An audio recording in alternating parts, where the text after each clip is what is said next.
Magandang hapon mga kajak. Ito, meron tayong ginagawang bios at nababa ko naman na yung oil pan. So marami na tayo nagagawang ganito. Tinest-drive natin kanina ito at kanina ayaw nang umabante. So kailangan mo pang pigain yung tinatawag na accelerator para umabante. So anyway, alam na natin agad yung suspension natin kaya binaba na natin yung oil pan at saka chinik na natin yung solenoid dito. Ayan, nakababa na yung oil pan. Ito na yung oil pan. Ito yung mga solenoid. Ayan.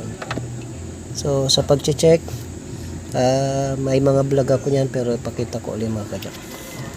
So ito yung ating valve body. Ayan, dinukot na natin yan. Yung A at saka B. Ayan, malimit yan na naman nagka-problema mga kajak. So ito yung test natin. Kunin natin yung ohms.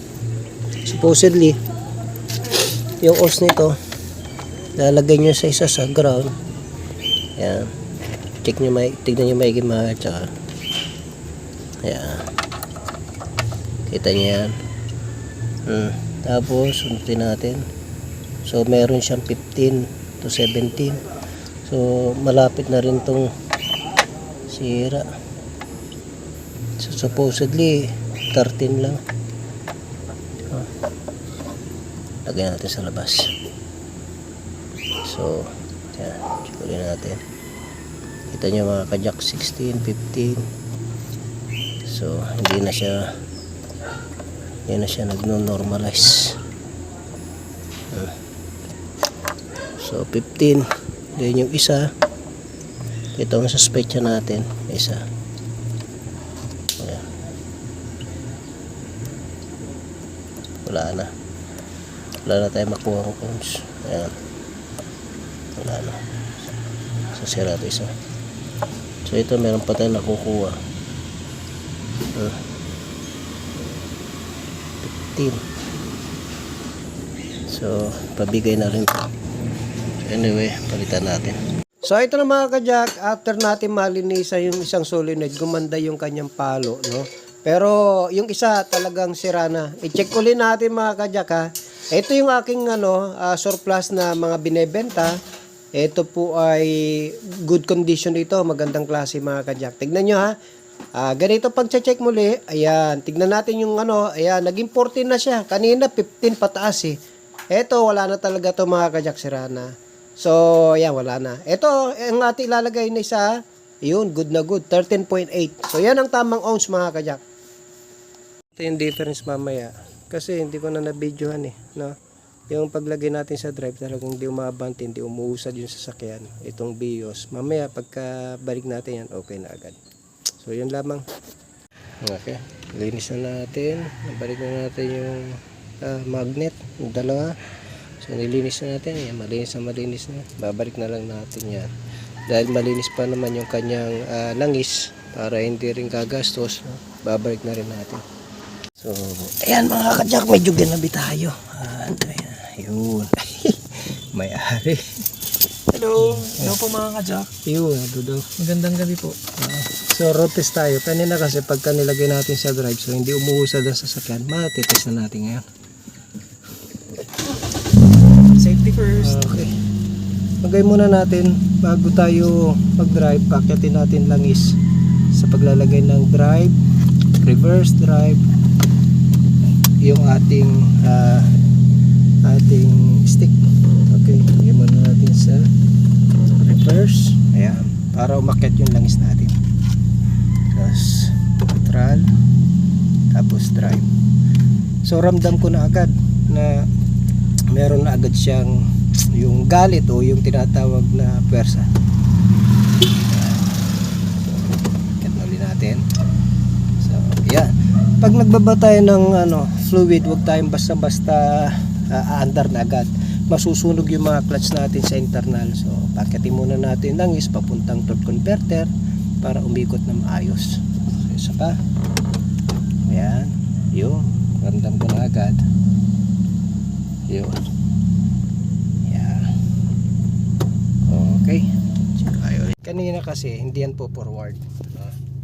So ilagay lang natin sa drive. Oops, drive. Tapos bibitawan ko lang yung anong tawag dyan, yung ating preno. Ayun, mabanti na agad. So hindi pa ako nakaapak ng silinyador or whatsoever sa ilalim. Ayan, nakabitaw mga pa ako dito. Ayan. So mabanti na tayo. Unlike kanina, aircon tayo. Ayan. So unlike kanina mga kajak, pag nilagay natin sa drive ay halos wala. So pag ilagay ko sa drive, bibitawan ko yung aking brake pedal, aandar na agad. Okay. So hindi na siya kagaya ng dati na sabi ng may-ari na parang ay umusad. Tingnan niyo, maggagas na tayo ngayon. Yun.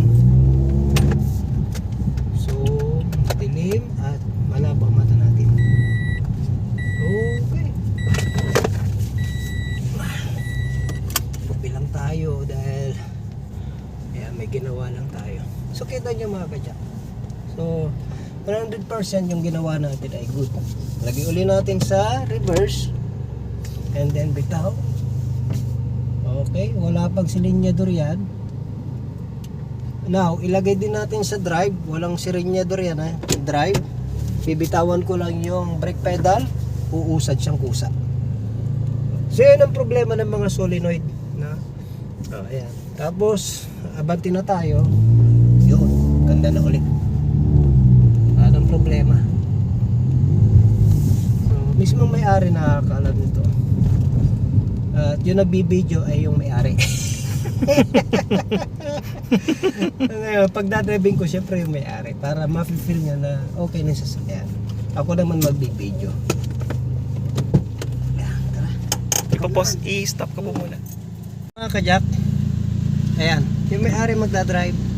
So mararamdaman niya kung gaano napaka effective yung ginawa natin.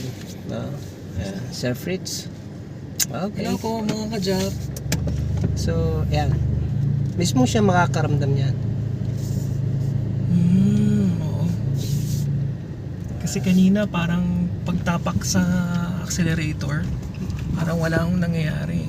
So parang hirap na hirap siyang nakakaya nga kanina eh. Kasi nasa highway ako. Parang tumutunog lang siya. Ganun lang siya. So nakakaya dun sa mga nasa likuran ko. Pero dahil alam na ni Sir Jack yung gagawin, tinakbo ko na agad dito. Hindi na ako nagpatumpik-tumpik pa. Okay. So, ang laki ng difference. Mismo may-ari yan. Karamihan ng mga customer naman natin, alam naman nila pagkatapos natin magawa.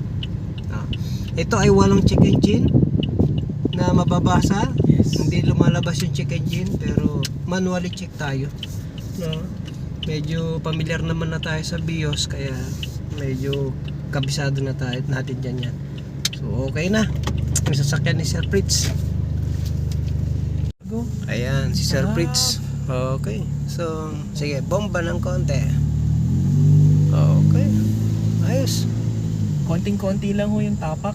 Talagang ramdam nyo na kanina, nakabaon na eh. Kalahati na yung paa ko dun sa hindi pa umuusad. Pero ngayon,